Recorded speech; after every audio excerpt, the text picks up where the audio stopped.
Avec l'outil Triumph Bonneville Bobber, on a affaire à une machine coup de cœur parce que généralement on tombe amoureux quand on la voit cette moto. En tout cas, du moins quand on est sensible au style, on tombe amoureux, tout est fait pour remarquer. Par contre, on peut craindre qu'un coup de cœur derrière, dynamiquement, ça n'assure pas forcément. Et bien alors là, super surprise avec la Bobber parce qu'au contraire, dynamiquement, elle s'en sort super bien.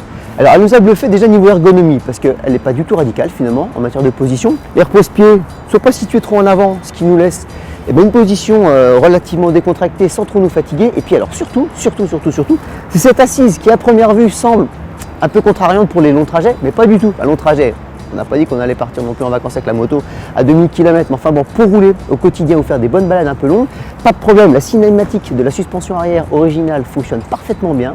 La moto, elle gomme bien les bosses, malgré le fait qu'elle ait très peu de débattement, et bien ça marche bien. Ça nous tient du confort et en plus ça tient de la rigueur. La moto, elle roule bien droite, elle a une géométrie qui a été super bien pensée pour ça. Et elle profite également d'une montre pneumatique spécifique en pneu avec une montre de pneu typée radiale. Et ça change tout, ça veut dire que la moto est faite pour aller droit, pour être vive, pour être maniable, et tout se passe bien sur cette moto-là. Et donc on profite parfaitement de la mécanique, on profite de tout, on profite d'une boîte ferme, mais précise, qui finalement nous apporte un super feeling. Et puis la moto, il se trouve qu'elle est très basse, elle a un centre de gravité très bas, tout est fait pour la stabilité, en même temps elle est maniable, elle est plutôt précise.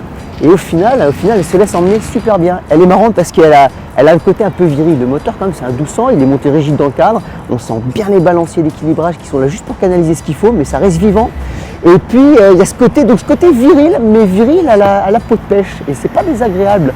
Pour une moto à 12 900 €, bon, effectivement, on a affaire à un niveau de gamme relativement élevé, mais le standard de qualité est là, conformément à Triumph. Bravo, et tiens, un dernier petit mot, ce qui est intéressant, je parlais de maniabilité, ce qui est intéressant c'est qu'elle n'engage pas du tout à basse vitesse cette moto là. Elle profite de d'une largeur de pneu plutôt réduite et au final, le Bobber s'en sort bien.